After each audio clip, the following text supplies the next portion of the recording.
Live from a grungy kitchen table located in Annapolis, Maryland's scenic and historic capital, it's the Maryland Crabs Podcast. With each episode, your hosts, Tim Hamilton, John Frenay, and the occasional guest will dive in and pick apart the stuff that really matters most to you. We're too lazy to actually solve any of these problems, but we can definitely stir the pot. From schools, politics, parking in the fire lane, to those horrible people who drive BMWs. And here with this week's episode, live from the kitchen table, Tim Hamilton and John Frenay.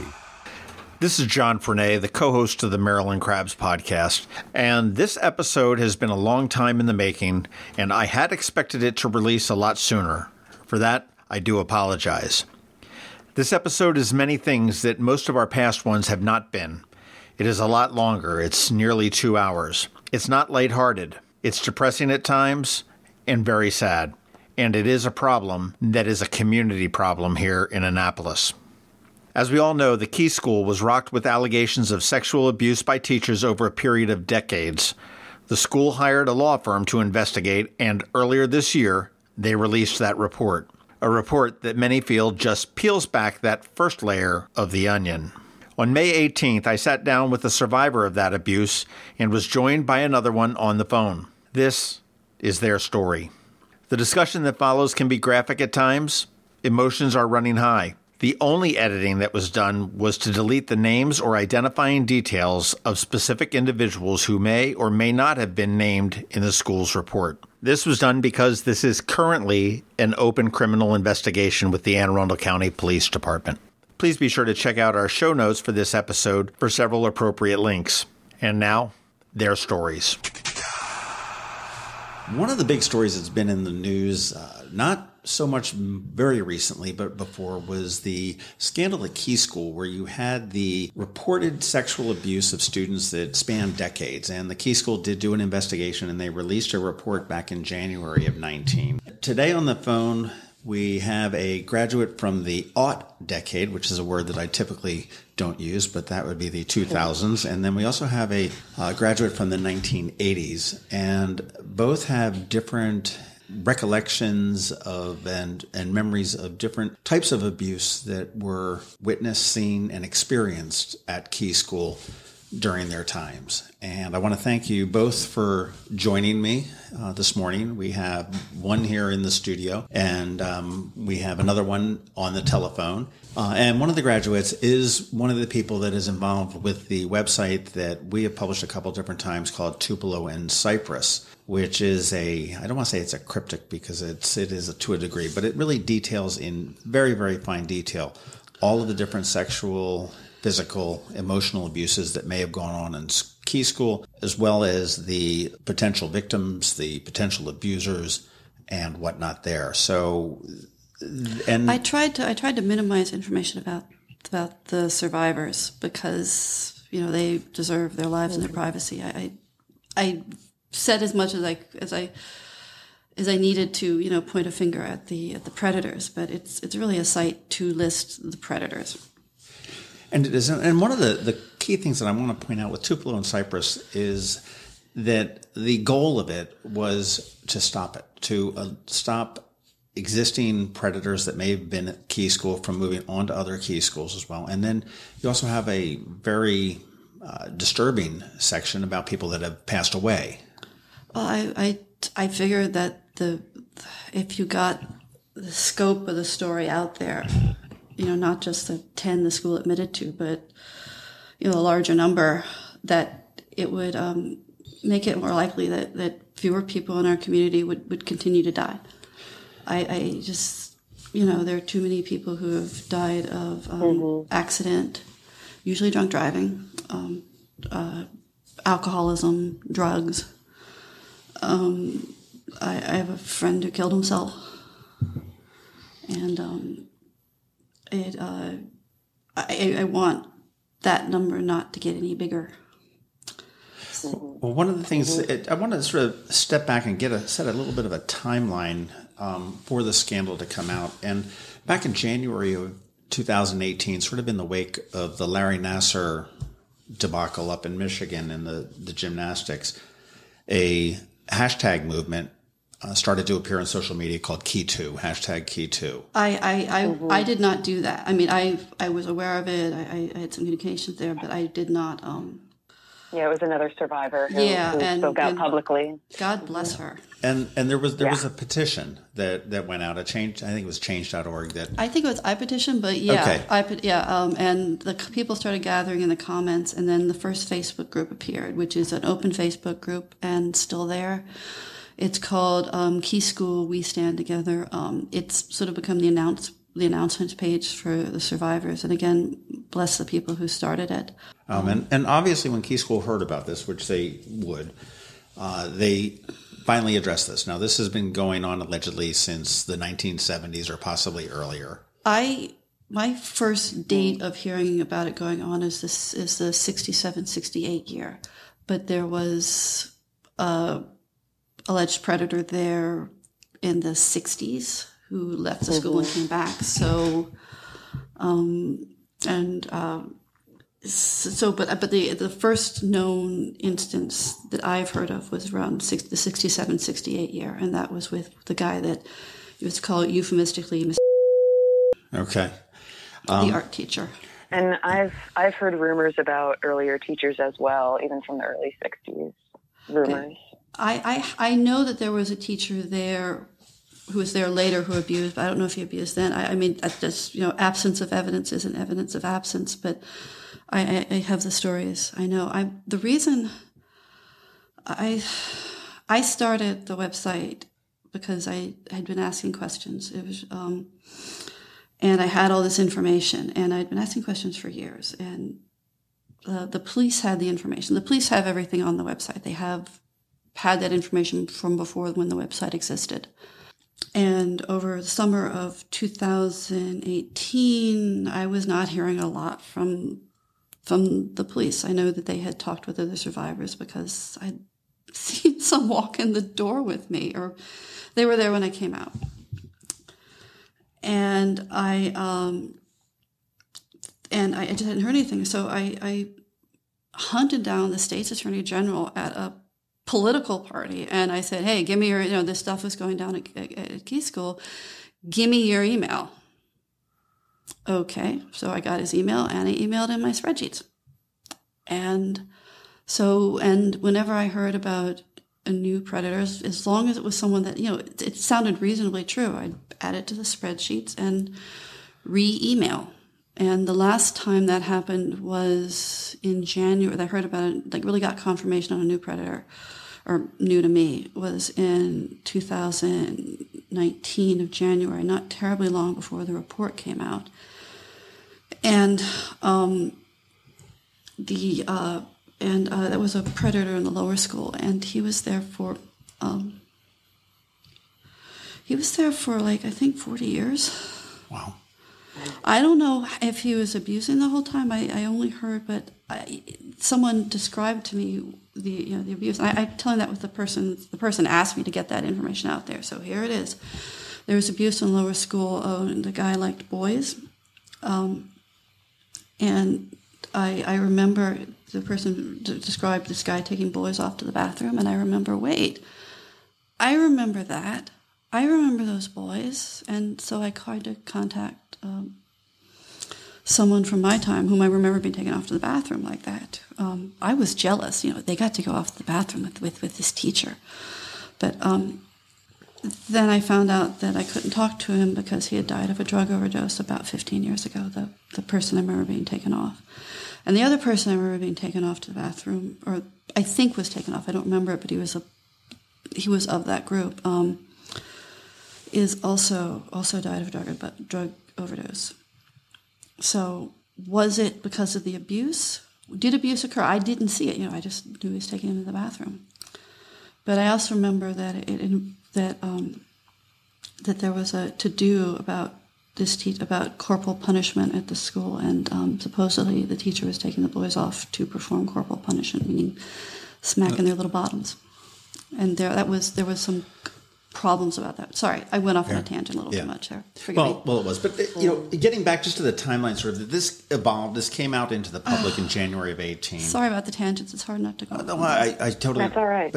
But Key School responded to this in February of 18, acknowledged it, and they hired a law firm out of Baltimore to do an investigation into this. And there was a little bit of a couple bumps in the way where they hired a retired judge, and then that got bounced and everything else.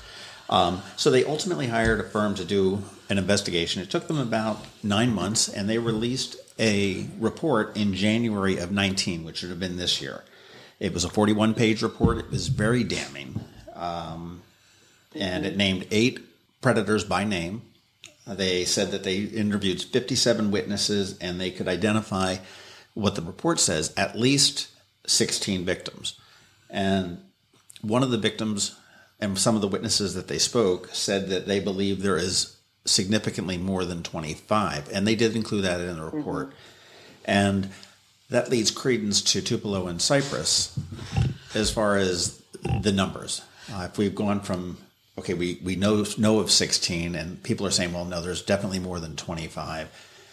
You look at the time frame that this has been happening, the number of students that the report alleges that the perpetrators were involved with the students, and the number of students, it stands to reason that it should be significantly larger than what the report details. Yeah. Here's what you do. The report is not complete. Here's what I did. I looked at the different predators, and I'm looking at these guys a long time. And I tried to get what I called a rate, which is like, how often do they abuse over like a 2 or 3 year period? How many kids are they going to rape? Let's be clear. It's rape.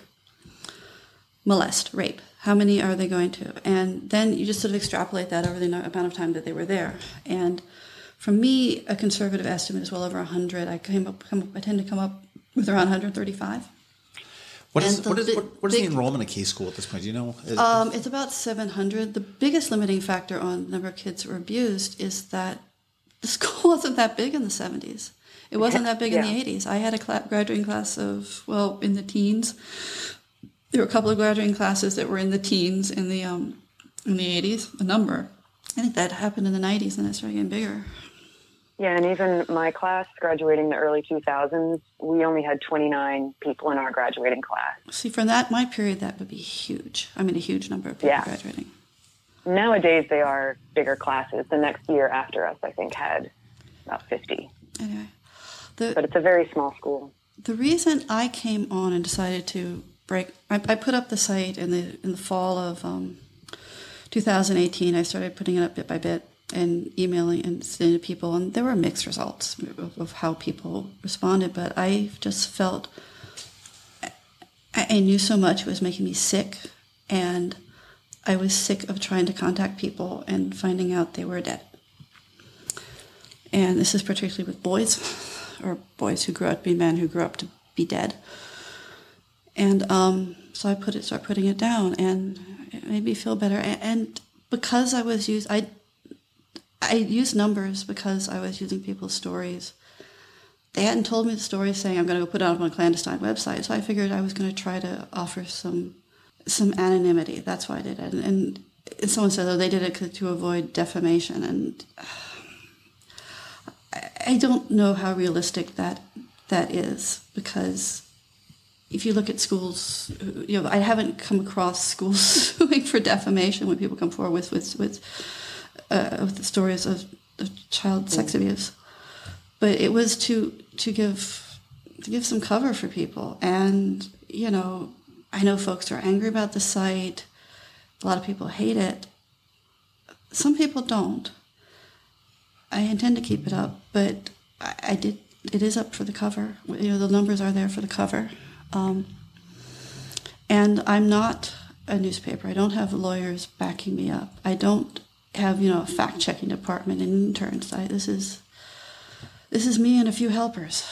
So a few people who've stepped forward. So, well, I can understand that the school. Obviously, the school has an incentive, if you will, to keep this as quiet and as small as possible. I mean, that's what they want to be able to do.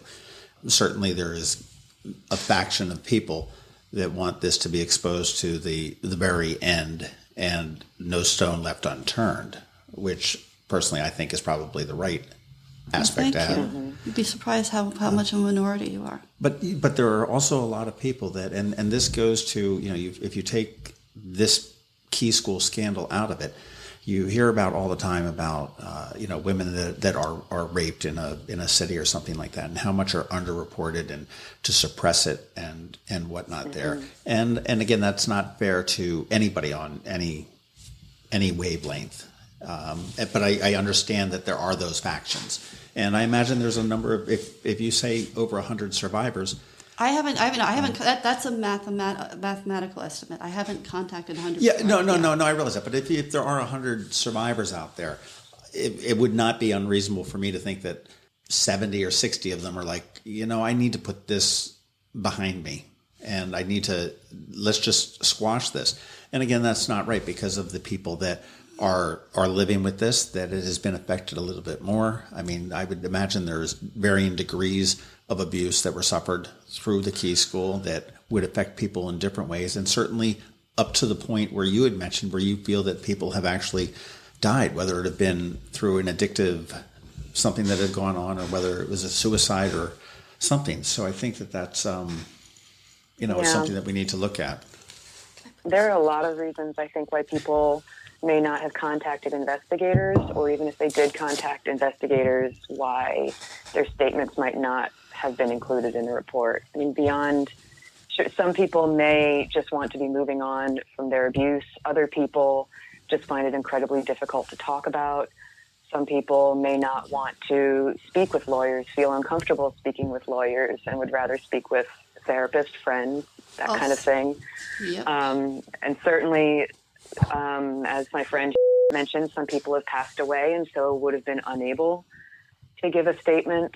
Plus, it seems like there are many alumni who were not notified of the investigation and didn't find out about it until after the report went public.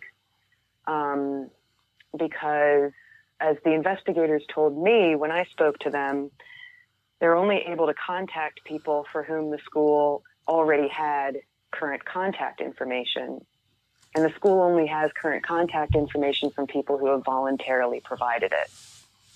And we know that people who are abused as children, when they get older, for various reasons, tend to either cut ties with their abuser, not want contact with the institution that perpetrated the abuse. There are lots and lots of valid reasons why someone either might not have known about the investigation, did know about it but didn't want to contact them, or did contact investigators and their statements were not able to be included. Or that, like they say, I guess to summarize, there are a lot of people who, when they left, they had a lot of reason just to want to walk the fuck away.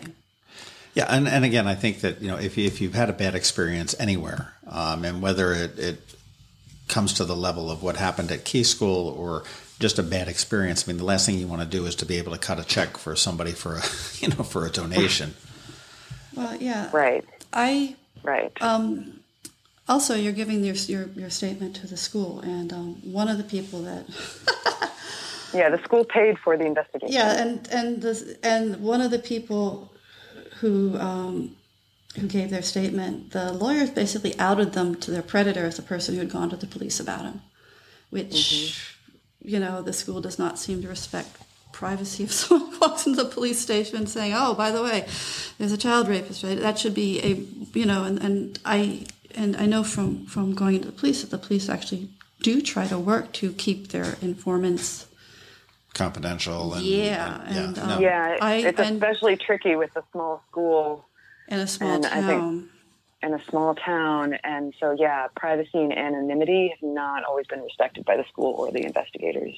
Well, one thing, I have contacted the police a couple different times on different things associated with this case, and they are, still claiming that it is a very active investigation. So it's not something that they are just shuffling under the table. I do believe them when they say that. It makes me, it's sort of one of the reasons I've been very reluctant to talk, but it's been over a year, and the message I wanted to give was that there are still predators at the school. I know of 4 with a 5th who has access, and there are probably dozens and dozens of faculty and administrator people who knew about the abuse who are still at the schools. So the main thing I could say is don't hire from the school. Just don't. You could be Russian roulette. You'll get a bad one. And he comes to your place with a lovely clean slate. Or you get someone who is part of the culture of silence. And, I mean, you can hire groups. You can hire sex abuse groups, sex abuse advocacy groups. How do you change a culture of 50 years? I don't know. Well, one of the things that absolutely shocked me in the report, and I'll paraphrase this, but it was that a lot of the witnesses had said, well, it was the culture of the time, and essentially, and I my head swims, and from a very liberal standpoint of view, I mean, okay, getting stoned with your teacher might be a culture of the time. Drinking with your teacher might be a culture of the time. But I can't even fathom a time when being raped by or having sex with your teacher was just the culture of the time. And it wasn't then and it isn't now, certainly. There was a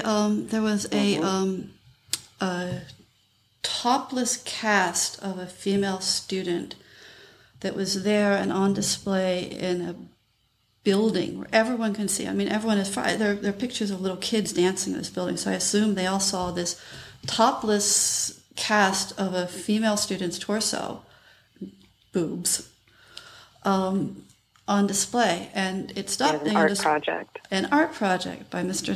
And the student he was his main student he's sleeping with, and so it was on display until the building burned. So was this a current student at the time, or they were a student at the time, and they were a student at the time. They graduated in the mid-70s, but it was on display after. It was on display during and after.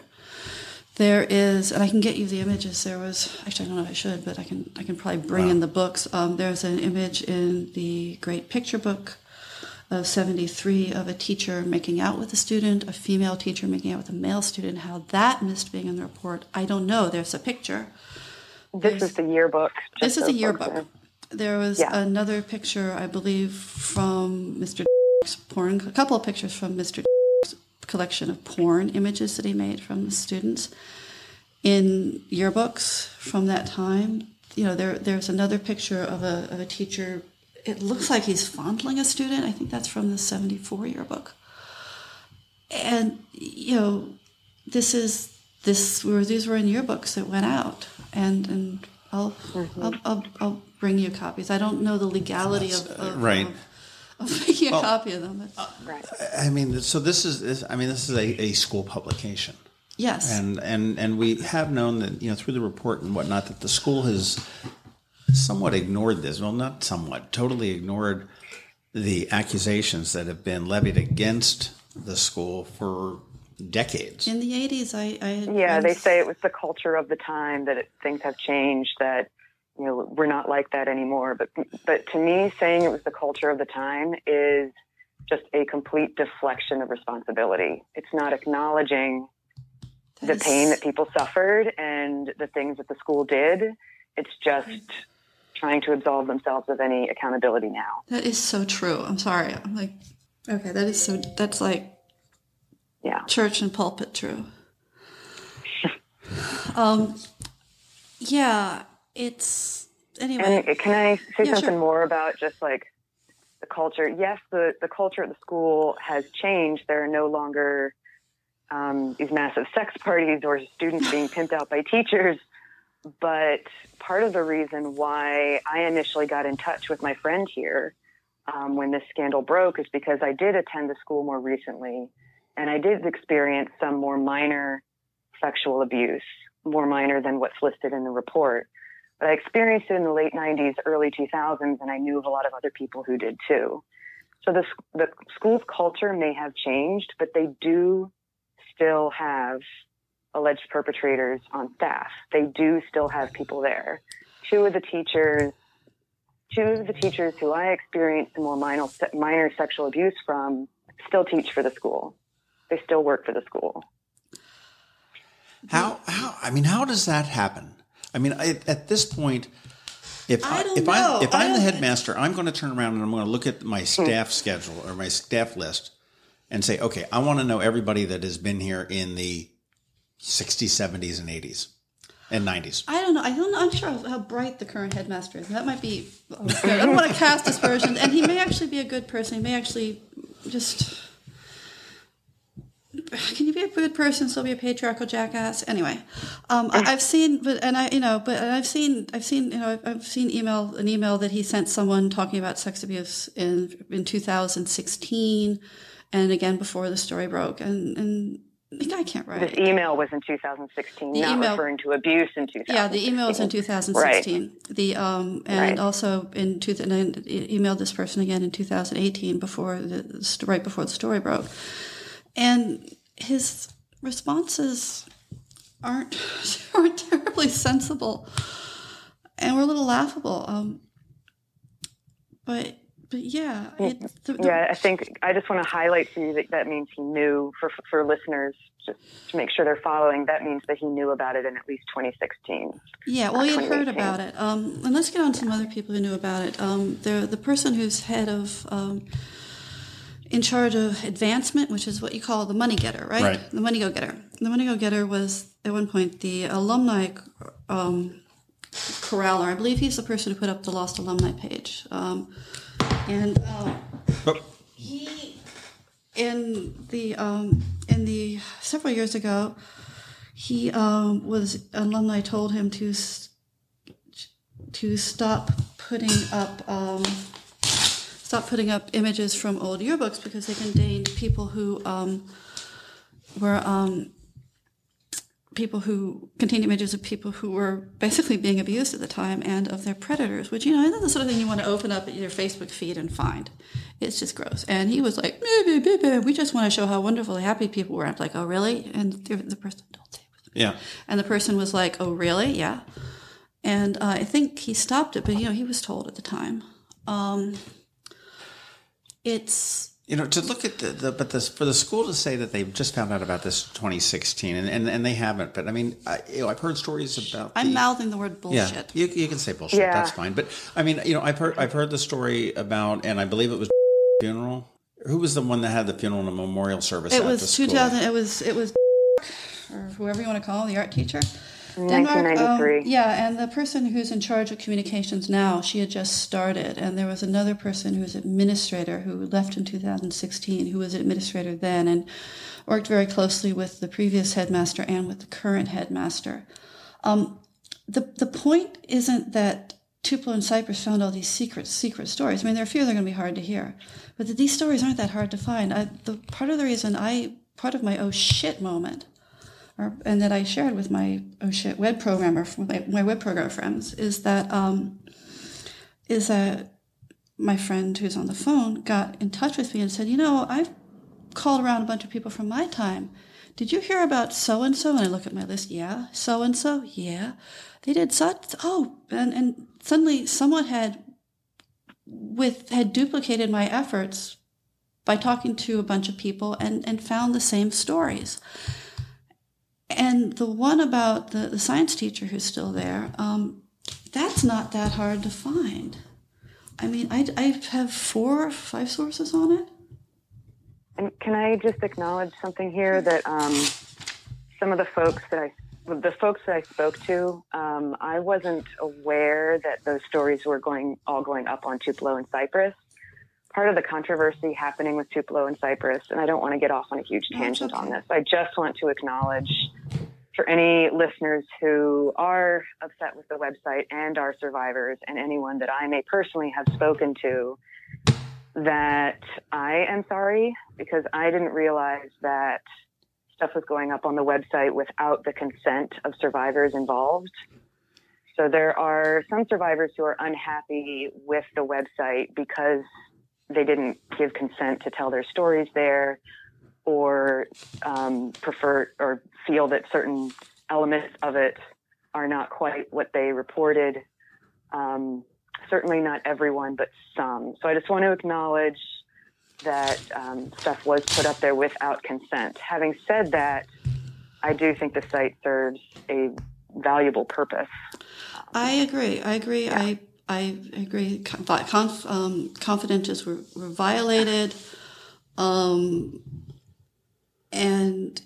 we and the decision maker, who would be me, deserves the opprobrium, and I will accept it. And if folks want to,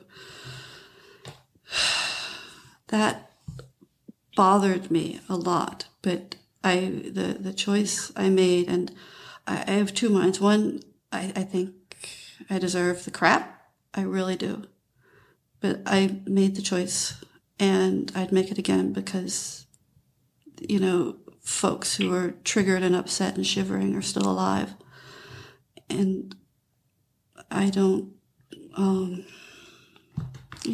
don't want to, I don't want to open my Facebook feed and see another funeral. And honestly, I mean, with like that website, my personal opinion is that if it were not for your efforts collecting that information and getting that stuff out there, then we wouldn't know about a lot of these abuses today.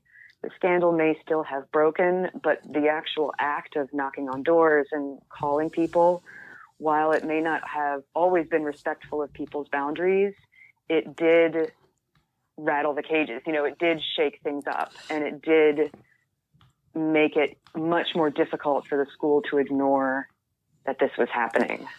Thank you, but I do believe the opprobrium is correct. Sure. But sure, absolutely.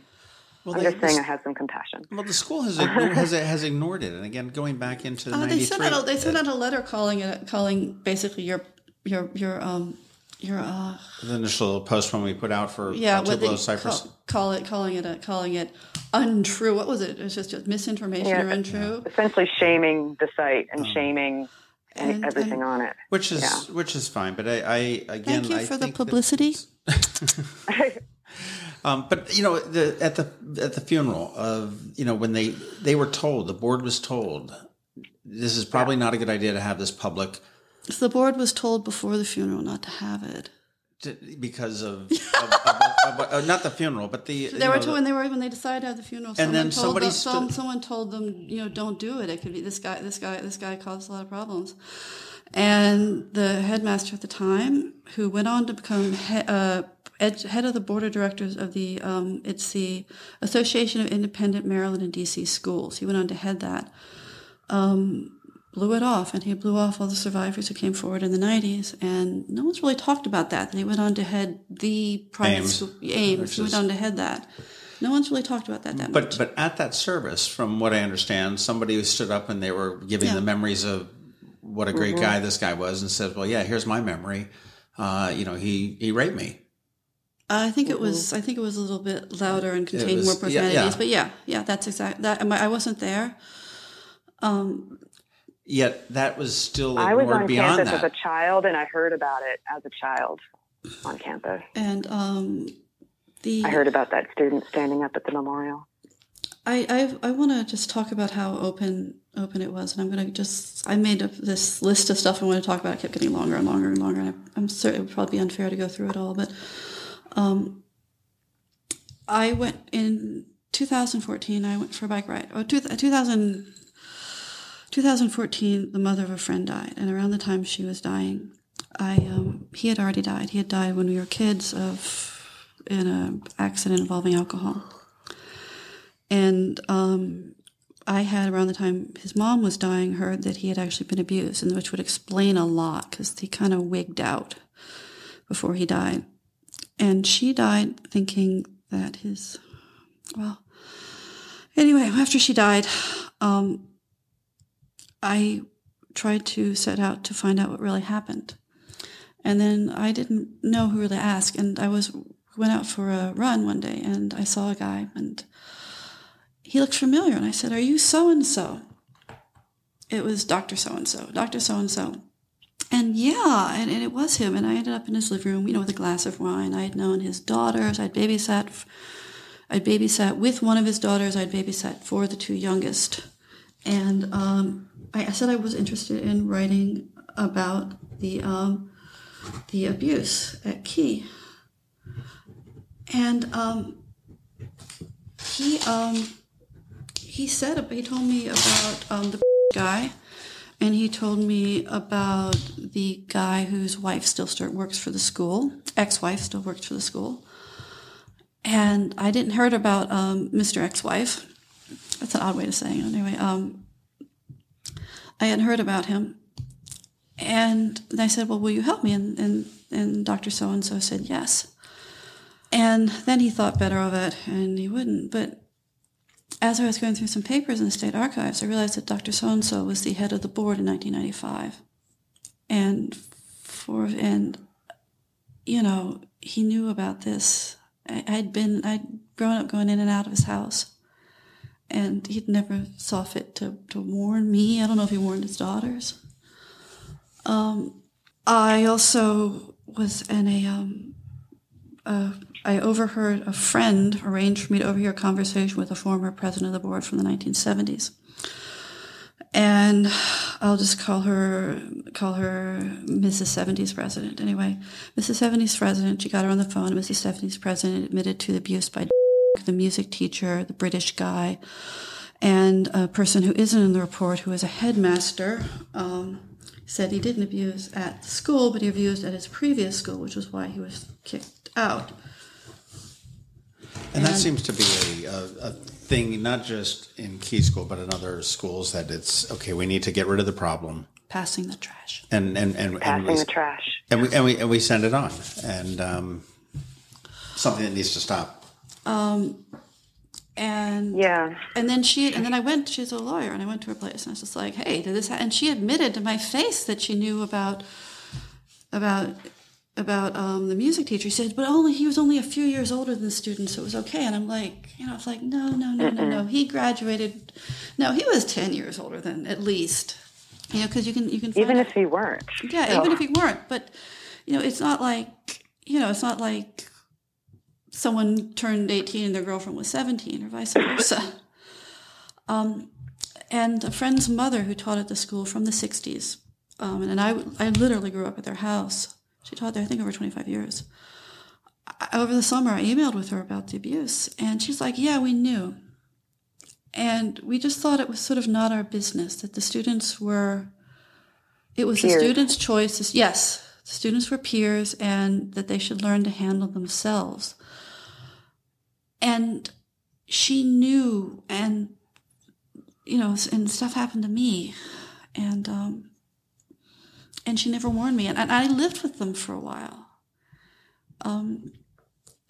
So anyway, the board members who knew Mrs. President from 1970s, Dr. So-and-so, that teacher she was on the board. A guy who's still on the board, emeritus, let's call him, I don't know, Mr. Board. Okay. I'm writing down some names. And was also he was on he was there when the survivors came forward in the 90s and told a couple of them to go to hell, or probably a little more polite than that, but not much. There was a person who I think is vice president, possibly president, involved with the local huge festival, who allegedly was told about the abuse in the mid-2000s, was told about abuse in the mid-2000s that was going on with one of the people that I found out and that my friend found out about too. I'm writing something. I have some thoughts about this too when you're ready. Yeah. And she was told, and she's still there. Who went on from the 70s, who allegedly slept with you, or who may have slept with him. But, they're adults. Went on to be on the board into the 90s, and she admitted she knew. She admitted in the report. Yeah. Why do you have any idea? I mean, to me, it's unconscionable when you know something. I get a kid or somebody tattling a story. I mean, we hear a lot of times people will tell a story and it may not be exactly true. But you've heard this time and time again. This has been going on for decades. Why does a quote responsible adult, whether it be a parent, whether it be a board member, whether it be a faculty member, or an administrator, let that slide? Well, you're talking to two people who have gone bent over backwards and received dogs abuse for not letting it slide. So possibly we're not the people to ask. Well, yeah. But I mean, I can give my own personal, please. What I think about all of it, how that happens is, to me, there's a huge disconnect amongst adults on campus between understanding of abuse and understanding of relationships with students. If you ask pretty much anyone who has worked for the school for more than a few years or attended the school, certainly as a slightly older student for more than a few years, if they'd ever heard about any sort of relationships or sexual contact or inappropriate relations, quote unquote, between teachers and students, then they'll all almost uniformly say, oh yeah, I heard about so-and-so dating so-and-so right after graduation. I heard about such and such. I heard about such and such. However, if you ask the same people, have they ever heard about sexual abuse? Many of them will say no. And they're being serious. They really are not aware of what constitutes abuse. I think the main thing that I noticed and observed and experienced on campus in terms of sexual abuse was in the nature of grooming, which oh my God, there was so much grooming. Sexual grooming, which is not always an entirely conscious process on the part of the perpetrator, but nevertheless, it still affects victims in equal measure, whether or not it's conscious, where you go through a series of progressive, incremental, gradually more severe boundary violations with a student, whether that is spending time outside class, things that maybe seem totally innocent in the start, spending time outside class, perhaps progressing to telling some sexual jokes, maybe putting your arm around a student, seeing how they respond. Kissing them on the cheek. Telling them they're special. This sorts of behavior and just flirtations between teachers and students are the kinds of things that I saw happen all the time. And I remember repeatedly being told the narrative that if a teacher dated a student right after graduation, then that's totally acceptable. They're both consenting adults. There's nothing abusive about that. In fact, even when I spoke to the investigators for the report, they told me they were not including any statements from people who had relationships, quote unquote, immediately after graduation. But what the community is not, what many in the community are not understanding is that when there is a relationship immediately after graduation, that indicates grooming prior to graduation. And grooming does not have to involve touch. Grooming is any kind of sexual contact, even if there's no touching involved. Yeah, I mean, this is not somebody that came back for their fifth year reunion and connected with the teacher over cocktails at a thing, and then a relationship developed. No, and I mean there were faculty, administrators, board members attending weddings between teachers and recently graduated students. So it's not like these are secret, unknown, nobody knew about it. I mean, these are public.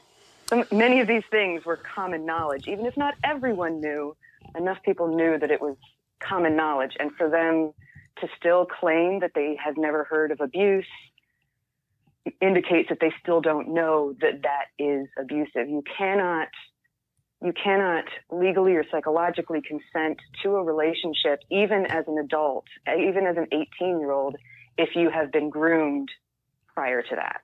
It removes your ability to properly consent to that relationship. So it's still non-consensual.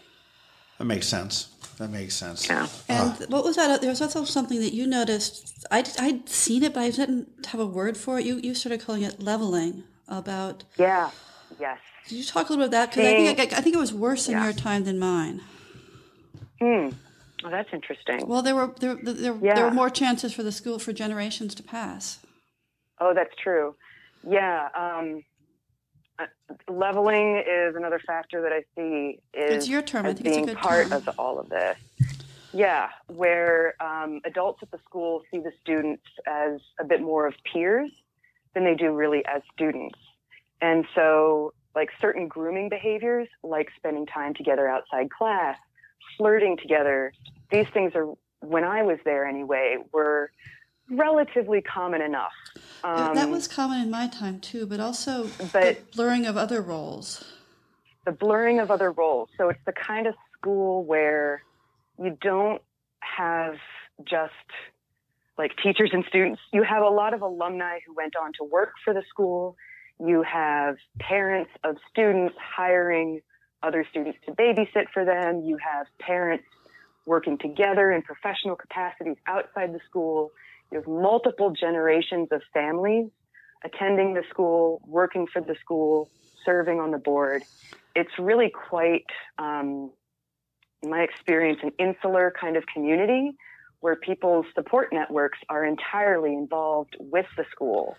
And so it keeps so, and you can, and bringing out the story, then it becomes who knew, who didn't know. It breaks up these networks, or it threatens them. Right. And I think folks are people are terrified to speak out. I mean, you're speaking out against your community. You're rocking the boat from everyone in your whole life is involved with the school. Yeah, I have some numbers on here. Let's see. I think it's 30.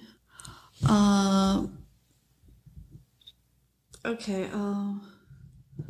Oh, here it is. And also by going I like numbers.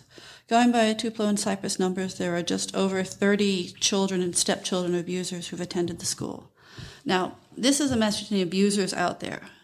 You abuse a child. The moment you then go on to have a child with someone, that child is a survivor/victim. Just from the moment they're born. They're in a situation where if the story ever comes out, it's going to hurt them. Any woman or man you marry, same thing, or have a relationship with. And so there are, over 30 children out there, ranging in age from, I think, toddler through to in their 50s or 60s, who this is going to be really, really hard for them, just because they exist. Because there are also 8 siblings of abusers who attended, and 6 brothers or sisters-in-laws, including of marriages that ended in divorce, who are out and about in the community. And it's a built-in conflict of interest with self. And expand that. The faculty who knew of the abuse, their children are in a really weird position. Mm-hmm. And if you knew of the abuse in your faculty, I only have 2 suggestions to you. One is you need to sit down with your family and say, look, I knew. And then, I don't know if it helped the investigation, but you need to, shrive your souls and call the Child Protective Services and go and sit down with a police officer and tell them what you knew. What you knew and what you had heard rumored. And rate it by how truthful you think the different statements are.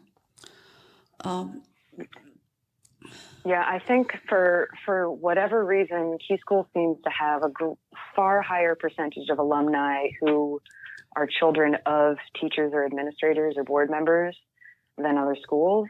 I don't know if that's actually true, or if it's just kind of my perception of it. I've communicated with their schools. It seems to be true. So. Yeah, and true concerning Emma Willard and Exeter, at least. Yes. So I've started a closed Facebook group only for alumni, family members of alumni, and family members of current students, which I can give the name of at the end of the podcast to make sure people know about it.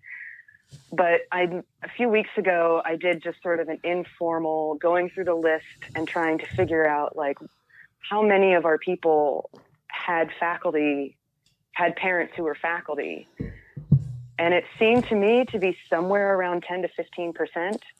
And I spoke to the admin of another group at another school, which, that has also had its own child sexual abuse scandal. And the Facebook group started as a result of that scandal.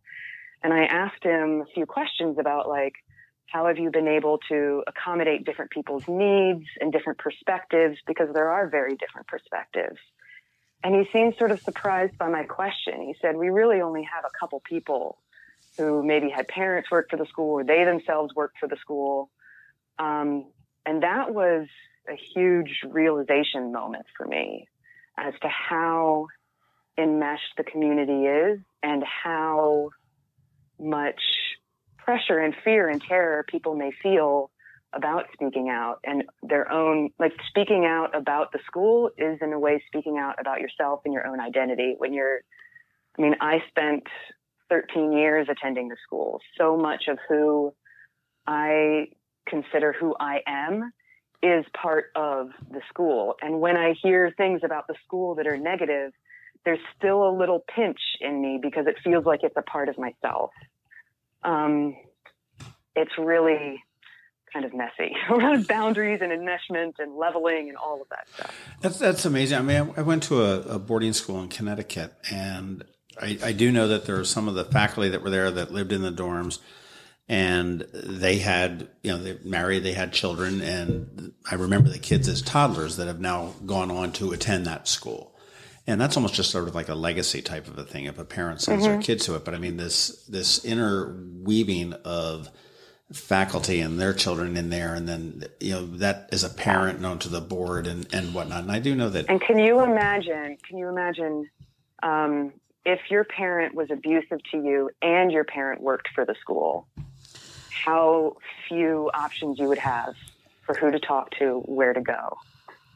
Yeah, that's a horror story, it sounds like. Yeah. Not that everybody whose parents worked for the school was abused. I'm just saying. Sure. Well, there's someone that I didn't include on the list who was a board member who was exactly that position, because I had no evidence that he had, abused at the school. Actually, contrary to if I don't know if this, I didn't put down all the stories that I heard. I put out all the stories I heard that I felt were probably true. So there may be seemed credible. Credible, and and it's hard. You see folks in the grocery store, in church, in meetings who have their kids at the school, and every now and then I'll break down and say, "Look, there's still folks there. You've got a 14-year-old girl. 14-year-old girls are the ones that seem to be 13 and 14, 15 is the age they go for." And it's the most amazing thing. It's like talking to a box of rocks. No, everything's fine. No, there aren't even. And I'm thinking, no, there's still some there. There's stories you can hear. You don't have to ask. No, everything's fine. We're so sorry these things happen to you. And I'm like, and a few months ago, I just gave up telling people, just because it's like talking to. Well, the whole community has been groomed. Honestly, the whole community has been groomed. That's a really good way to put it. Done a bunch of reading on sexual grooming, especially in institutions, and what seems to happen is that the groomers will groom the entire community into believing that this behavior is appropriate, it's okay. And people in the community, especially if you love the school and you really believe in its educational philosophies and you really love the fact that Key School teaches in a slightly different way, not referring to abuse. I'm just saying that their own educational philosophies are different from anyone else and better. And we believe in you. Like, you see where I'm going with this? Yeah. I mean, nobody wants to, admit or something that they made a bad decision. Right. and I mean, you're going to buy into it. I mean, obviously, to admit that they were duped, or to admit that they, they found this particular teacher charming. They thought it was fine what he was doing. They saw the students as peers, and don't want to believe that they themselves were groomed to believe that the grooming of students is okay. Yeah, grooming is a community-wide thing.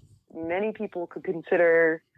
Well, I don't know. I consider most of the Key School community to be in some way, shape, or form a survivor, simply because of the culture of grooming. I watched my mom break down into tears and freak out in anger and rage over this. It's just. Mm-hmm.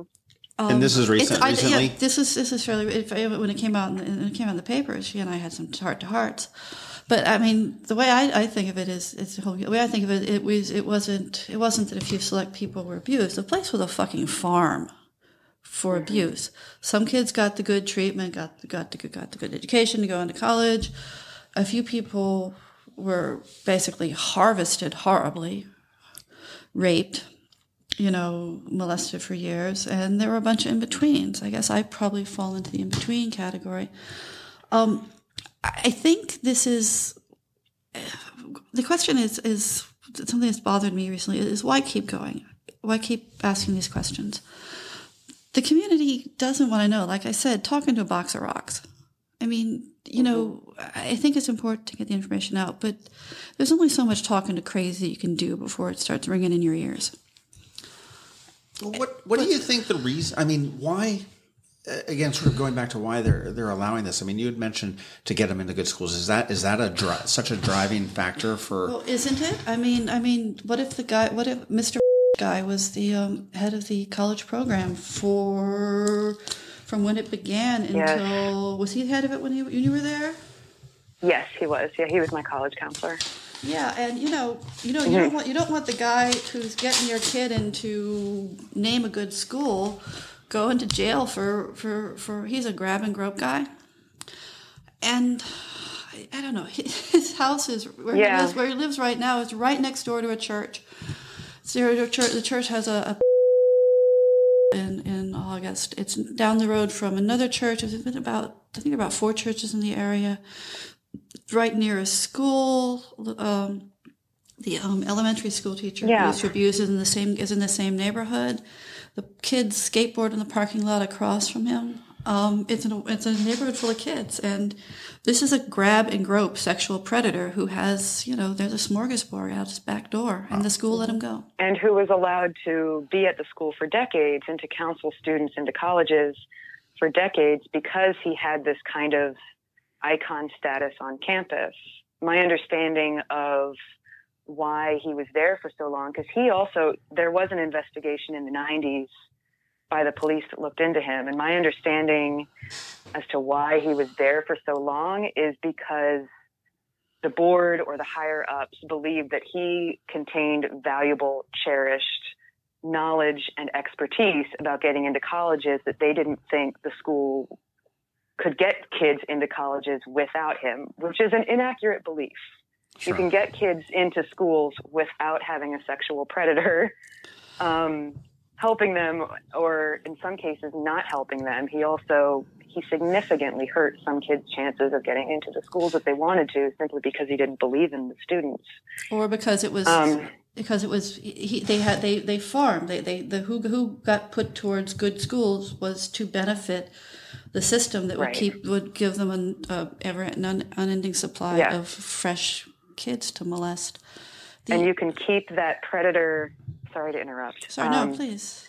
You can keep that, like, you justify the abuse of students and justify the grooming and justify the grabbing and groping by saying that, like, that needs to happen in order for the school to have a good reputation with colleges, believing that that teacher or that counselor was the only person who could liaise with college admissions people and give a good impression and, pull strings and get people into certain schools. Like, Key School's reputation, a lot of its reputation is based on where their students go to school. There's a huge array of Ivy Leagues and fancy colleges that people go to. Yeah, the university. And the belief was that keeping in there, that is grooming. Sorry, that was where I was going with my point. The schools started getting kids in the University of Chicago because of the philosophy teacher who was listed in the report.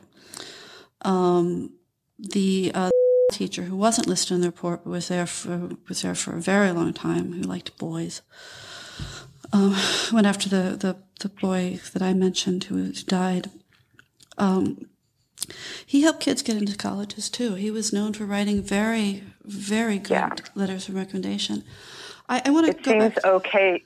Sorry, can I just finish up my point? And then that it seems okay to allow the abuse to happen because they have some sort of, like, cherished value in terms of getting schools and getting kids into colleges. That is a form of grooming.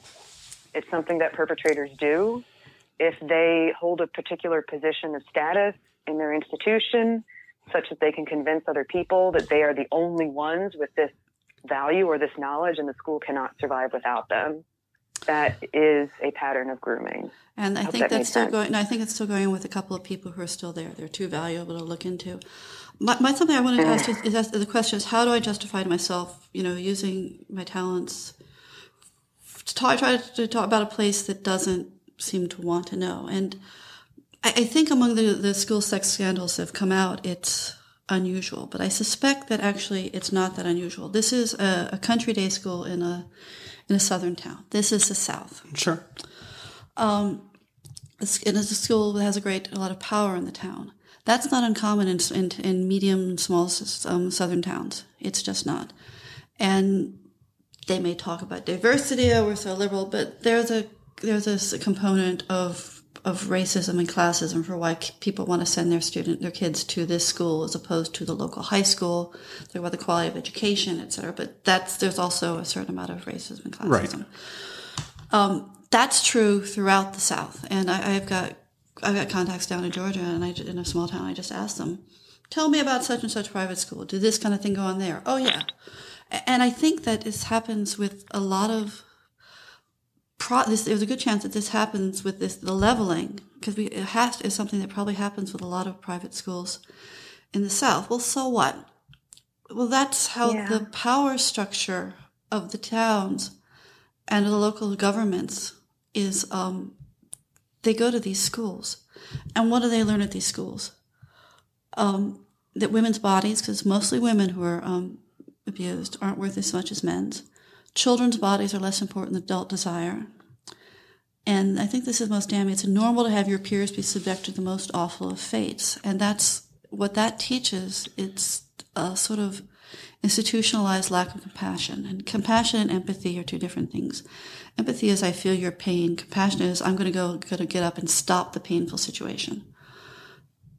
And I wonder how much this kind of thing is going on elsewhere, and how much it's molding people so that they respond like when you say, there's still people there. Oh, I'm so sorry it happened to you. We're going to be very polite to you, and we're going to just, not listen. But I think it creates a kind of groomed not listening, and a groomed ability to, with the idea that as long as you follow the rules, it's okay if folks suffer awful fates. Yeah. It also a sort of institutional, it teaches people lack of responsibility. And one of the reasons I married you out where you are is you stood up and you said, well, I might be responsible, but I'm accountable.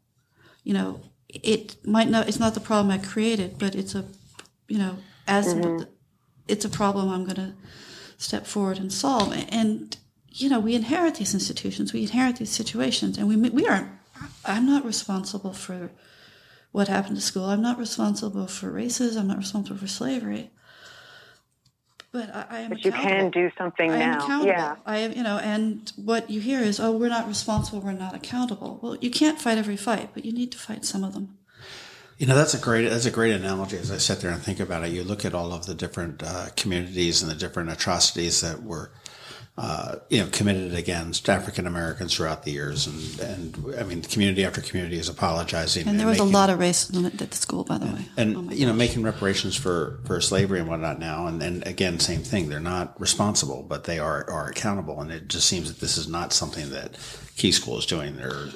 It's not. And I'm wondering how many other schools, by saying, "Oh, we just do a report, we say we're sorry." That's not what you're teaching. You're not teaching accountability. Do you it's guys? It's not changing the culture. No, it's not. The culture has not changed. Okay, well, that was one of the questions that I had. I mean, do you think that the school has come out and they have said that they are going to provide a fund for counseling for survivors?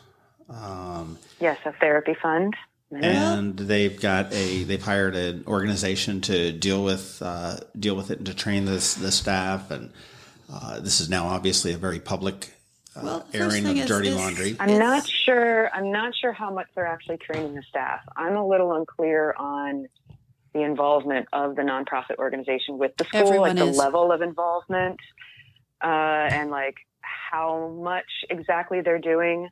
The organization that they say they have, that the school says they've engaged, is RAIN, which stands for the Rape, Abuse, and Incest National Network, I believe. I think that's the acronym.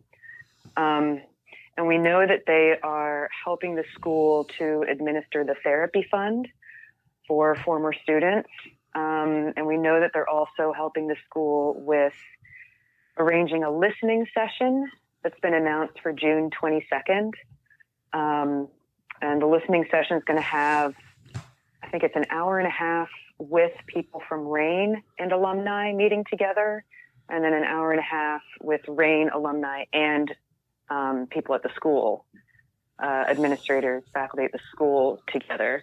But I'm not really clear on, like, is RAIN how involved are they? How much are they getting their fingers in there? Because, like, the culture of the school does need to change. And I think my friend here has a point about how this happens in a lot of places. I suspect it's really common. It just started coming out here. Right.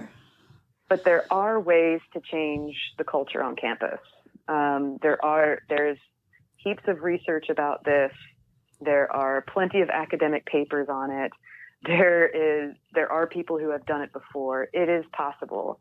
It takes a really integrated effort, and it takes a dedication on the part of everyone at the school to be on board with the plan and to want to go ahead and do it. I'm not sure that is the case yet, and I'm not really sure that the involvement of RAIN here's something as far as accountability. About 2 years ago, I stopped tracking survivors. I mean, yes, obviously I know who a lot of them are, but I stopped tracking. I just said I'm going to focus on the predators and not keep lists of survivors. It seemed an affront to their dignity. And so predators, I don't think anyone should have any problem hunting them. But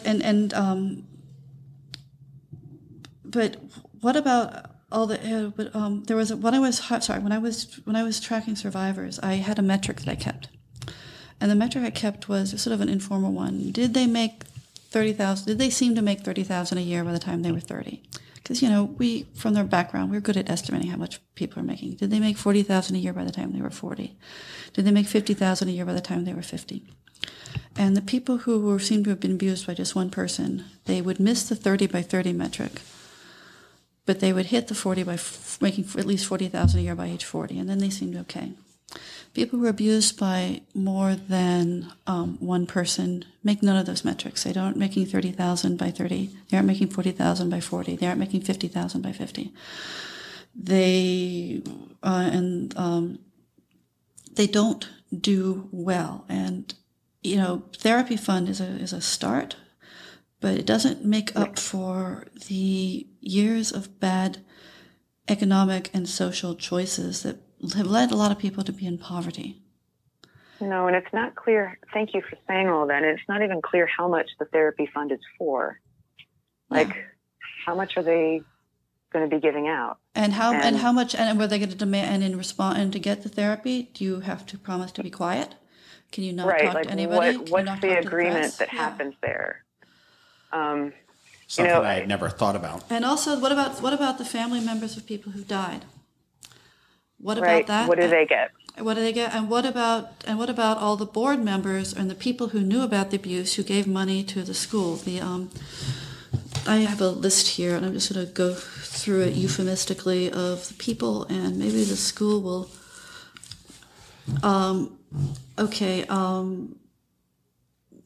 Definitely knew Madam 70's president, Dr. So-and-so. The teacher won the award, the president from the 90s, the current high member of the board, the from the 70s. There's a sailboat lady member who I'm trying not to talk about too much because she's actually been a big help in trying to get the story out. Almost certainly knew. There was who's married to the president from the 70s. I think he was a president one time. He was certainly on the board. He lost his license for sleeping with his patients.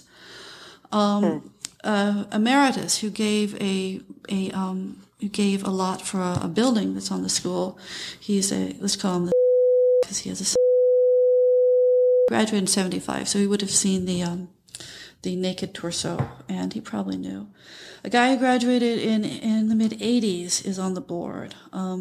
The wife of the headmaster who allegedly abused another school, she was on the board. She's deceased. Another board member,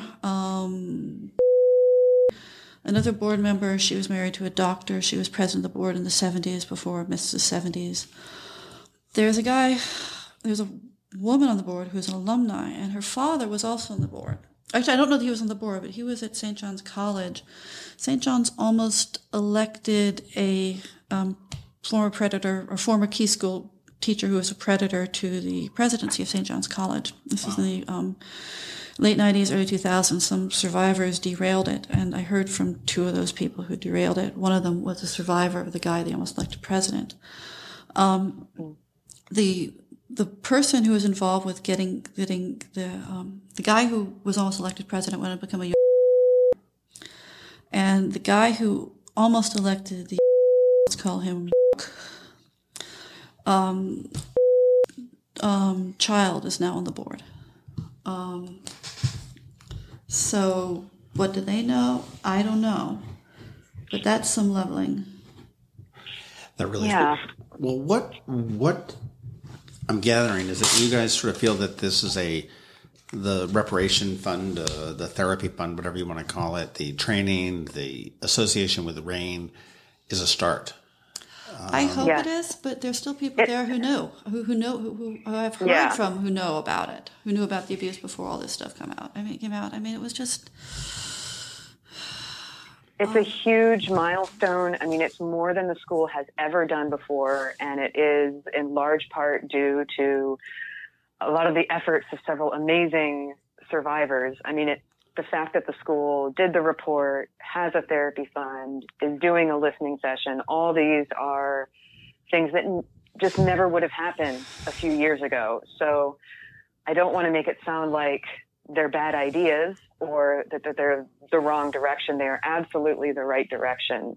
There's just a lot more that still needs to be done. There are a lot of questions still out there, a lot of issues, and there are teachers at the school who still groom or abuse students.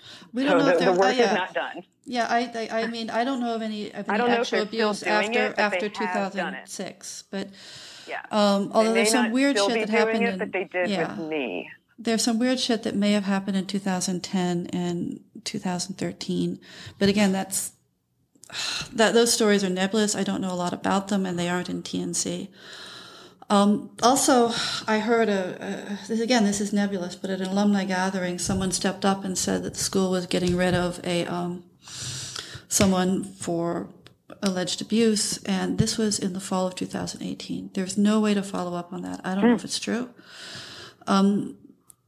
It was, but that was one of the reasons I decided to get some people to put up the site. I have heard. Sorry. Go ahead. Some other things to think about.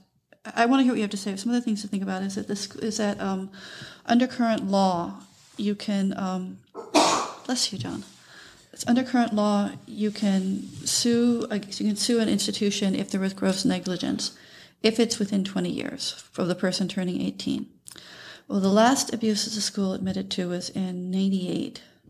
And that was of an 18-year-old, and in the report. And so they admitted gross negligence. It's just outside of the last gross negligence they admit. So I wonder. I find that an interesting coincidence. I mean, maybe it just is, but there were things the school heard about that weren't in the report. And, sorry, I mean, by coincidence, I meant that sarcastically. Yeah. What we need is a law. There was a wonderful law that almost passed. It missed by one vote. It was HR 687. We need something like that, only a little beefier. And I think one of the reasons the school is doing what it did is it knows a law like this is coming. And it wants to get as many people to sign settlement papers before the brigades come, before the army is at the gates. But we need a law. We need a law that abolishes statutes of limitations for child rape and child molestation. We need to get rid of the gross negligence thing, because it happens without gross negligence. we need to have the window. That was a wonderful thing about that law. We need a window where people where the statute of limitations passed was a window where you can still go back and sue, say a 2 or 3 year window. And I think these reports that schools do, I think they need to be regulated by the state. They at least need to be submitted to the police with the notes, all the notes, before, just so that they don't inadvertently or possibly on purpose reveal confidential informant who may have gone to the police. Well, this is on a civil basis, too. Yes, this is a civil basis. And on a criminal basis, I mean, the police are actively investigating, and should their investigation come out with, charges where they presumably would take it to a grand jury to see whether some of these folks would be indicted reasonably. I might assume that some of the people that were on the list in the Key School report might become indicted at some point, but they could face criminal charges, because we have seen just most recently there was a teacher in St. Mary's County Schools, I believe, that lives in Glen Burnie, taught in Anne Arundel for a while, and he was just recently indicted. The elementary school teacher for that, right? So I mean, there is some criminal potential. Criminal charges are possible. Yes, civil. Right now, the oldest you can file a civil suit is 38, I believe.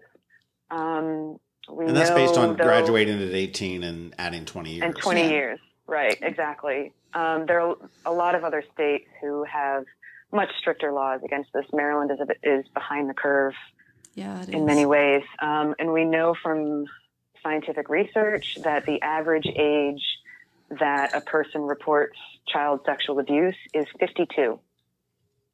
Average age that someone reports that they were sexually abused as a child is 52. So having the statute of limitations until 38 does not quite do as much good as it could. That's interesting that there's an average age of. There were some nonprofits who did some research surveys. And of course, this is just for people who have actually reported. And they found that the average age that someone was when they finally reported the crime was 52. Mm-hmm. I don't remember the exact study. I'd have to find it. Yeah, no, should have thought of it. That it's just fascinating. I mean, I don't know whether it's a maturity thing where we finally come to 52 sounds to me like somebody might have young children of their own that are in that period where they were abused or something like that. That's a fascinating number for me.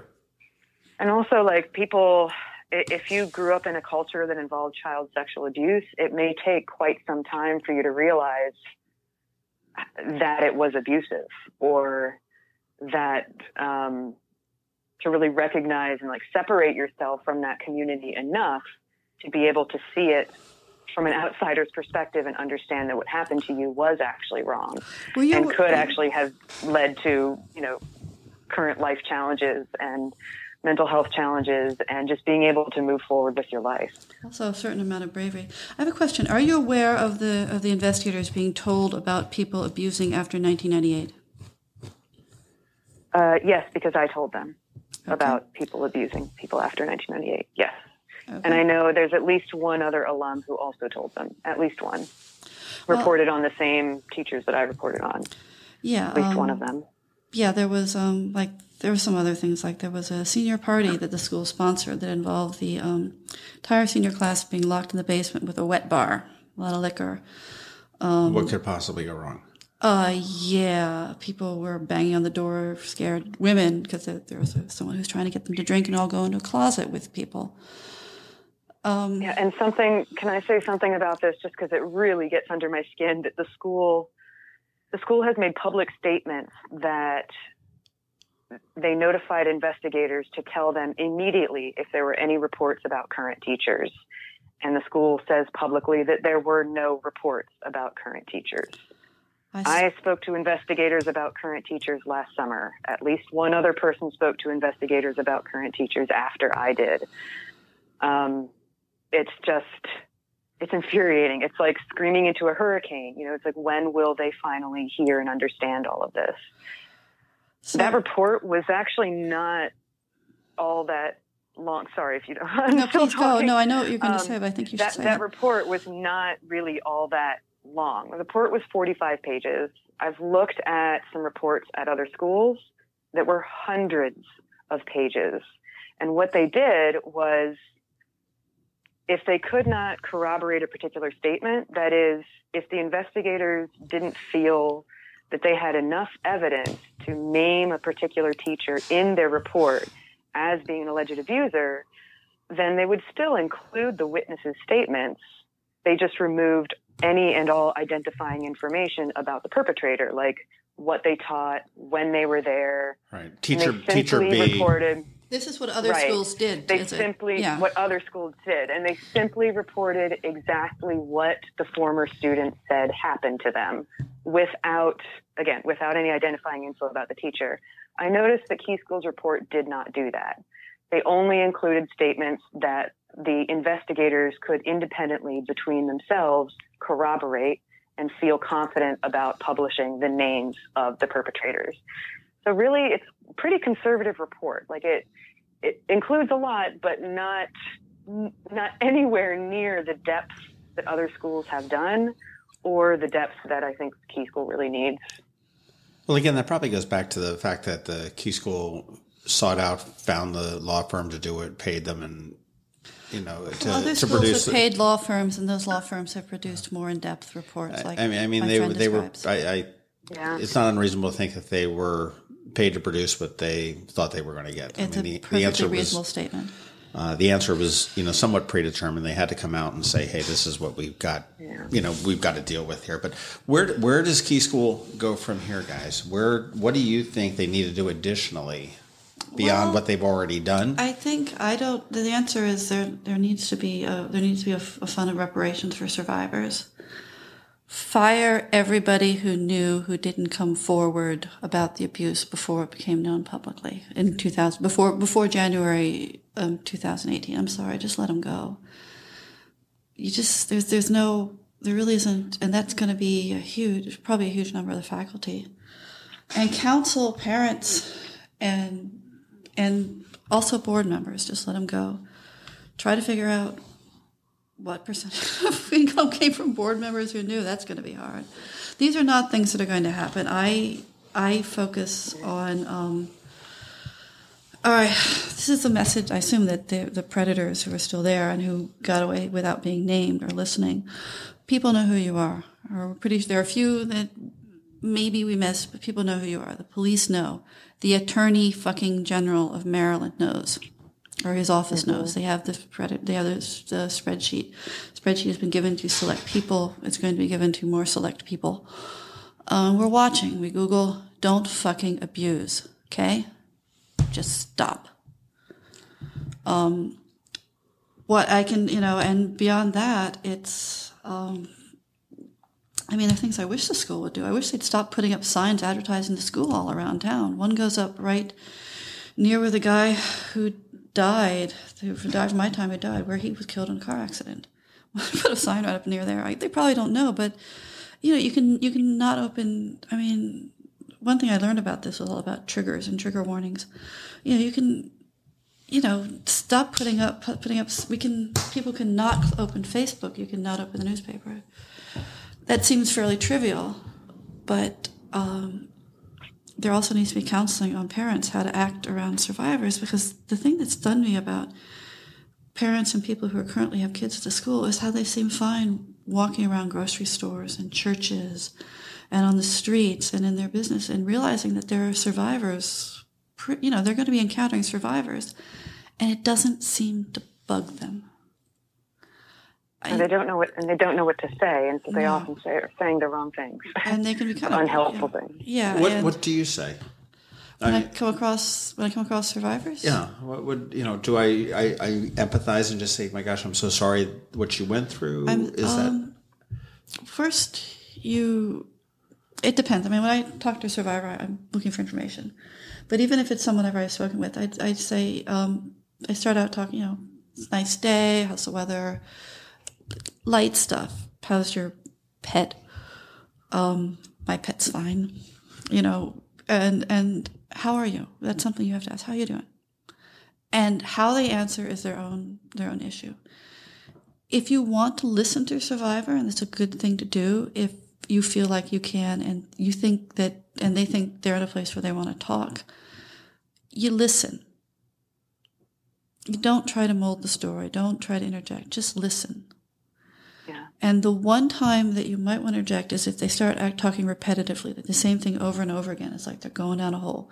Get them out of that. Don't get them out by getting them in the story. Ask them, back to the weather. Reflect what they're saying. Yeah, like or repeat it back and make sure that they know that they are being heard. If they're repeating themselves over and over, it's probably because they're not sure if you're hearing or understanding them. So repeat it back to them. Reflect what you're hearing. Validate what you're hearing, and first and foremost, tell them that you believe them. Yeah, you believe them. I believe you, and it's taken a lot of courage for you to get to where you are right now. And this was not your fault. You are not alone. And I'm so sorry that you had to go through that. And if they not giving advice, not trying to tell them what to do, not trying to tell them how they should think of their situation or what you think about their situation, really. It's just about sitting with them and giving them the space, centering their conversation. And if they are someone who's come forward and been vocal, and you have a moment to tell them, maybe say, look, you aren't going to know about it, but you've saved lives. There was a bit of abuse that I promised I'd talk about for someone. It happened at the summer, we haven't got to it. It happened at the summer camp. And there was someone put out a blog about it. They've since taken it down. Right. I didn't know they took it down. Well, I think there might be little bits of it left, but they've backed away from it. I It was just spoke too with painful. her, and she said that, it was too painful, and she needed to refocus her life on something else. That makes sense. But I told her was, look, what you did, you'll probably never know who, but there's going to be someone walking around into old age because of what you did that wouldn't be. But yeah, there was abuse at the summer camp, and I haven't been able to find corroboration as in someone else it happened to, but her stories they match physical locations, people, times and date. There's a lot you can corroborate. Mm-hmm. And the other thing is what about the people if the school lets the abusers the school left them out into the community? They're still, what about people they abused in the community? It's pretty clear that that he was living in not terribly far from where we are now. Right. And it's I'll put it for you on a map. But there were parties with kids. There were parties with kids from the school. There must have been. I'm guessing that there were kids in the neighborhood. And lived there for a number of years, and then he went on to work with disadvantaged youth in Dorchester County. So you wonder how many, and how many people who left the school went on to abuse elsewhere. That's been one of the big things that I want out of all of this. Sorry, I interrupted, but I want to see for the teachers who currently work for the school and have sexually abused children, I want to see them no longer working there and no longer working with children, period. I want them in jail. If they want to, I know, I'm just speaking for myself. Like, what would feel good for me is to see them no longer working there, no longer having access to children. In jail would qualify all of those criteria, whatever it takes to make sure that happens. And in terms of what else the school needs to do, I do want to I'm working on it right now and how to present it to them. But there's a research report I want to present to the school that is exactly on this topic, is how does an institution that provides services to children and young people construct their culture or change an existing unhealthy culture into one that is antithetical to child sexual abuse. And this report has tons of recommendations. It's an international study published in 2016. I want to get it to the schools so that they can read that advice. I had the teacher from the 70s went on to work with disadvantaged urban youth, and no one's really. Trying to think. I don't know, do you want some more facts? aside, there's one other thing that I wanted to get into the podcast, but really only one more thing that I can save for the end. So please go ahead. Okay. There of the 4 of the abusers on the list were headmasters. Some just physical abuse. It wasn't all sexual. It didn't all happen at the school. 5 of the abusers on the TNC list abused boys. 1 liked elementary school boys. There were 2 women. And that's something that was never included in the report. There were they 2. Never mentioned There were 3 women who abused. 2 abused boys. 1 abused a woman that I know of. I don't know if she also abused boys. It was a porn collection. I think that was mentioned. There was also a highly suspected porn collection. 29 of the people who abused sexually are still alive, as far as we can tell. 11 still live in the area. I saw one downtown recently. They have worked at 50 plus other schools before and after. 3 people who were married to abusers still work at the school. One of these abusers was named in the report. 3 alleged survivors of child sex abuse currently work at the school. 2 are well known as survivors. Whether they consider themselves survivors of sexual abuse at the school. Yes. At the school. Yeah, yes. We're not talking outside the school, but actually at the school who now work there. And then there are the 5 at the school. 4 employees. 1 is married to an employee. The guy mentioned school's report lives next door to a church. His apartment is walking distance to 4 other churches, a library, and a school in a neighborhood where kids hang out.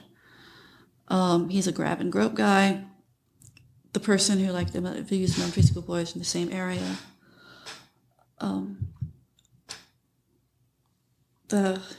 put up a lot of things. Here's some things to keep. You want to go into what keeps students safe? It's concrete. Would that be useful? Students should never get in a car with a teacher. Just don't. If that screws up folks' carpool situations, so be it. It's grooming behavior.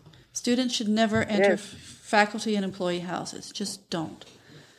Also grooming behavior. Possibly an exception for a student who is friends with a faculty brat, but you need to document each time that happens. Wait, can you say that one again? I'm sorry. If a child goes to the school and that child has friends, maybe exceptions for that, but each time it happens, there has to be paperwork that gets filled out. Students should not babysit for teachers. I babysat for a child predator. That was really creepy. I didn't know it at the time. I did too, but I didn't know it at the time. There was one predator not on the list who liked to have students out to his summer house in the West. That was really gross. Students shouldn't hang out with teachers outside of scheduled activities, neither at the school nor at school. If it occurs off campus, just fire the guy. School employees should not date the parents of a student, even if the student is a child of another employee. Because in the past, this has been a vector for abuse, a predator will date someone with a child and then go after that child. Similarly, affairs between employees who are married to other people. There's something about the school, but whenever these affairs occur, a child or children seem to be sexually abused around that. Male teachers should not teach students in the 8th, 9th, or 10th grade, because although a lot of boys were abused, that it was mostly girls, 13, 14, 15. That's when they start the abuse. So possibly add in the 7th grade. Just keep the male teachers away from them. Any doctor or psychologist on the board or working with the school must be let go immediately and permanently if they have their license or practice suspended or lose their license or voluntarily give up their license because they fear suspension, losing their license. This is because of the number of doctors I've come across in the TNC research who knew about what was going on and didn't do anything. And this is also should be true of psychologists and counselors. And probably the same rule for lawyers in the bar, though I haven't found that. Teachers should be banned from having social contact or friendship with students under the age, with alumni who are under the age of 30, to include social media. This is because teachers like to date, quotes, students whom they groomed during high school. Sometimes this is simply a continuation of the underage molestation that began in high school. Mm-hmm. Any such contact, such as accidental contact, needs to be reported to the school and filed and ended immediately. If the student needs letters of recommendation, they can go through the school. The school should not match survivor information with information retrieved from FOIA requests to the police. That's just awful. And the school should not hire from St. John's College. Just so many predators had some sort of affiliation with St. John's. It just seems to be, I don't know, like it's a I've got vector. theories about that, but yeah, it's been a definite issue. Finally, this is the last thing I want to say. You say the last thing you wanted to say, and I'll say the last thing I want to say, and then we can end this. It's been a 2-hour podcast. To add on to what you're saying, I would say that anytime that anyone at the school, student, parent, teacher, anybody tells anyone about something occurring, some grooming behavior, no matter how minor it is, it needs to be documented in writing, in permanent record at the school, and needs to be reported to outside authorities, not just handled internally with the school. And all of the lower level employees at the school need to be supported and empowered in reporting on their colleagues, their superiors, without judgment. And a tip for parents of students is to try to have people in your child's life who are not all wrapped up with the same institution. This is just generally speaking. Have people in your child's life who are involved and are not necessarily working for the school or used to work for the school or about to work for the school. Have people in your child's life outside of the community. Because we're near Washington. We're near DC. There's theater. There's sport. This is not a culturally bereft area. Sure. Right. Go outside. I back to the dead. I would love for survivors to get together to put together a memorial somewhere. Yeah. That would be someplace. I want someplace I can lay flowers. I think the number of people who died is into double digits. And one of the things that Tupelo and Cypress solved for me is I was having kind of a recurring nightmare. First off, being around abuse is hugely horrible for boys. It seems to present any student, really, but yeah. It seems to present when you have a boy who is at all sensitive, and when someone in their sphere is being abused and they know about it, it almost presents like they're being abused. Boys are tenderer and I think many kinder than we give them credit for. And I've come across people who tried to stop the abuse in the 80s when they were students who are still hurt by what happened. I mean, lifelong hurt, decades still hurt. It haunts them, and it haunts them almost like they were raped themselves. That's something I've observed. I've never read anything, but I've just talked to too many men, and I get that look, and it's just, you're just like watching their soul fall.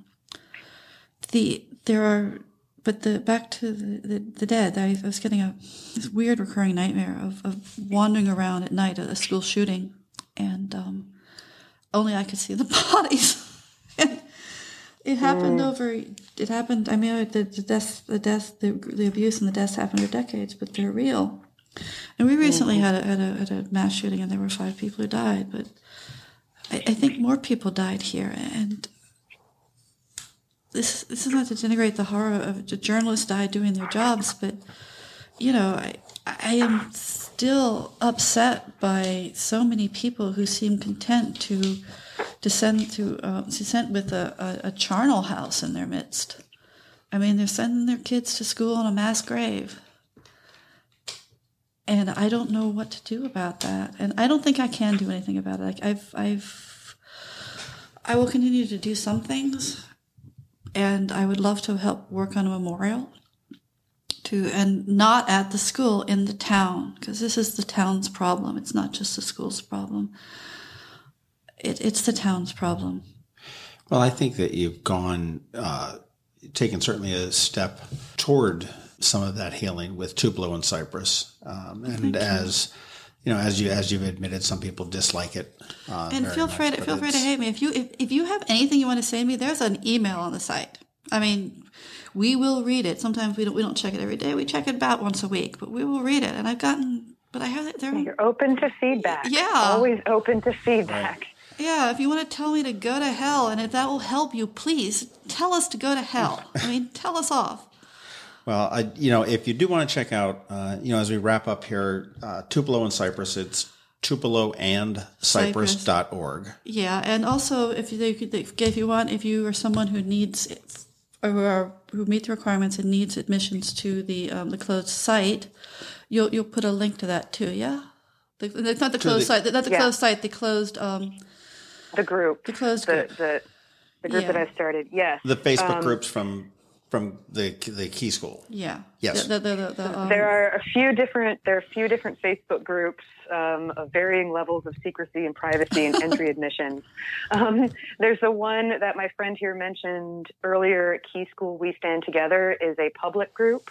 I believe anyone can join. Yep. And anyone in the public, anyone in the community can go there and get updates on developments from the school or relevant news. I started a group right after the report came out in January that is a closed group only for former students. And even if you didn't graduate from Key, we're still considering you an alum for the purposes of membership entry. So any alumni from the school, adult family members of alumni, and adult family members of current students are all welcome to join. This group is called Processing Key 2. The word processing, and then a space, then a hashtag, Key2, KEYTOO. And so if there's anyone out there who doesn't yet know about that group and wants something more private, to be able to get support from other alumni and also voice support for survivors, discuss these issues, talk about developments, ask questions about how this happened, get more information beyond what you can find in the public group, in the report, or on Tupelo and Cypress, please ask to join the group. We've got some entry questions to find out if you ever worked for the school. Since so many alumni went on to work for the school, we still allow folks who may have worked minimally, worked as minors, or were unpaid, are still allowed to join.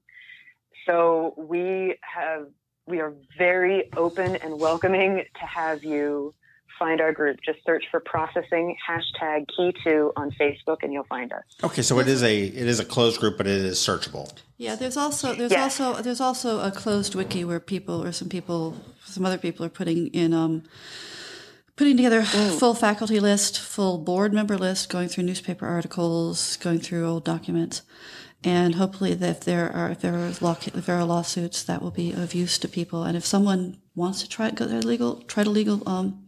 legal stance, ask around the survivor community, and probably you'll probably eventually run into someone who'll be able to point you to someone who can give you access. On that note, that reminds me of something else. If you are an alum from the school, reach out to the other alums that you know, even if you weren't really close in school. I recommend reaching out and just checking in with people, seeing how they're doing, not requiring any response. No one has to answer. No one has to talk about these things. But I'm worried about the people who have not known about the investigation, do not know about the listening session on June 22nd, who may not have heard about the therapy fund, and who may not be aware of all these Facebook groups. I want to make sure that they at least know those resources are available to them if they so choose to take advantage of them, which there are many reasons why someone might not, and that's valid. Good advice there. Well, thank you, John, for taking the time to listen to us. I think the stories are important. Yeah, thank you so much. Thank you so much. No, the stories are important. I think you get a very cursory view in the report that was released. And I don't think anybody expected anything less, but I think that when you hear the stories of, you two that have lived varying degrees of what had happened at the school over the decades, sheds an entirely different light. And if you don't, I have to invite people, don't believe Tupelo and Cypress. Get online, find 10 people from who graduated in a decade, ask them what happened. And I think what you'll find will surprise you, because these stories, most of them are not that hard to hear. One thing I will say that, again, that led to a lot of my credence into Tupelo and Cypress is that I had the site before the report came out from Key School. The site started going up in November of 2018, and it was done probably by Christmas. Between Christmas and New Year's, I think it got finished. And as I looked through this, you could see the names and the stories, not identified by the numbers and the numeric numbering system that you had come up with. But then as the report came out a year later, it's like, okay, well... Not a year later. It actually came out about 6 weeks later. Sorry. Was it? Okay, yeah, okay. 6 weeks later, but... But the work for the website was happening for years. Yeah, I probably kind of communicated with well over 100 people. Sent out letters to many, many more sent out. And I got some help putting stuff together, too, from unexpected sources. But the thing that stood out for me, though, was that the accuracy of Tupelo and Cypress, it was almost as if it was the report in the instances that they issued was there. I mean, I could look at the report and go, oh, that's number 1, 2, 3. Oh. Yep, all the perpetrators are there, and they're. I didn't miss anybody who are in the report, but what haunts me is did I miss it? Did I miss a few? I think probably I did. I think there's some from the 2000s I missed. And that goes back to what we said earlier, that nobody knows the scope of this abuse that has gone on for decades.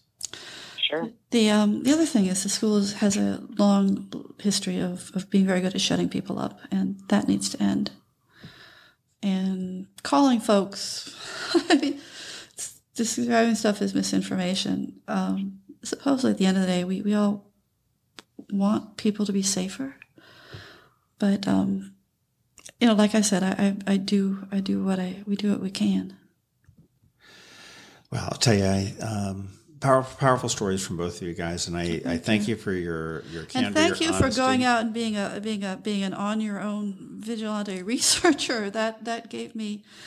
One of the things that helped convince me that all this had to be true, because it's hard when you're doing it all yourself and there's no one corroborating. Well, I mean, that's the least of it. I mean, I think the bravery that you, as well as every one of the survivors, I don't know if I'm that brave. I'm not putting my name on this. has shown to do this, to come out, to speak, and certainly Carolyn Surik, who was featured in the Washington Post article, and brave. The person who stood up at his funeral is. Anomaly brave. Yeah, anomaly level brave. So I think kind and good. And there are going to be some more.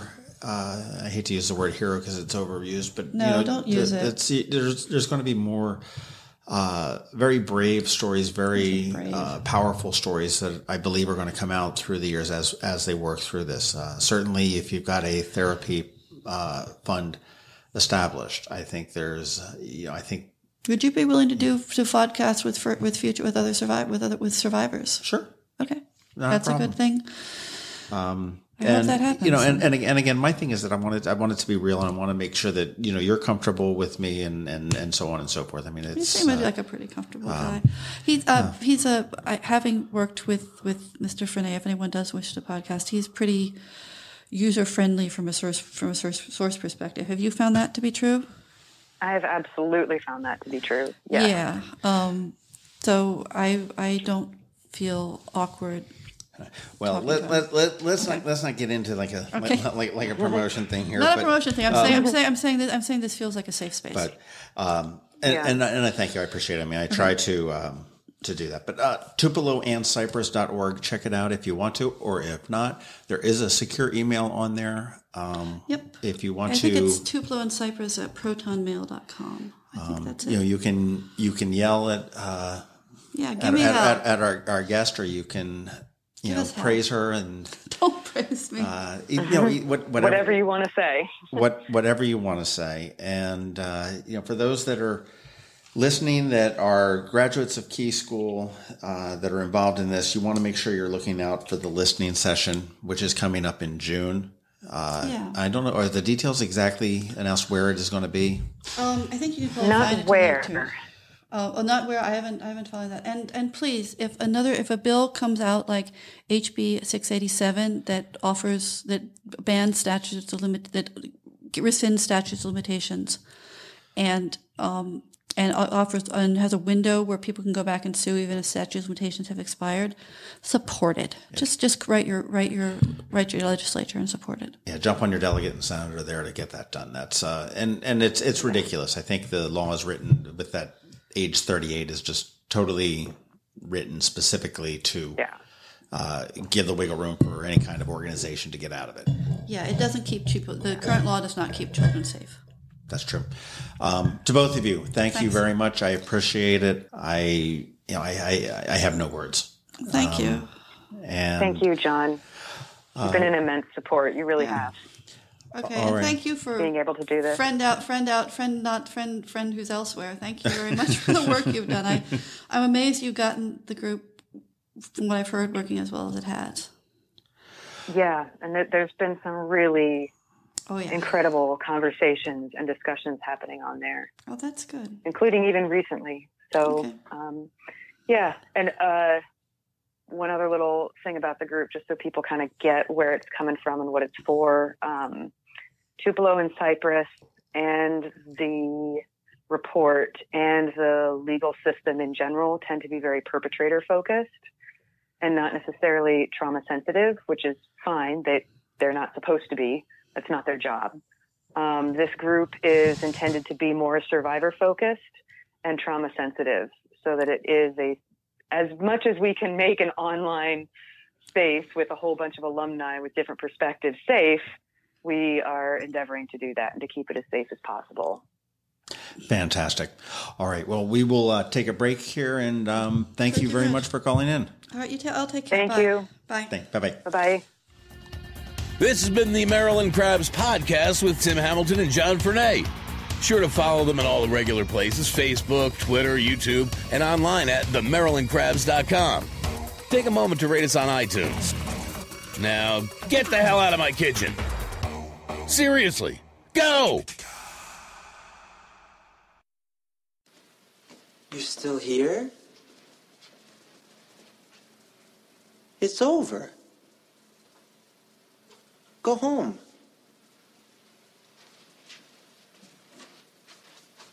Go.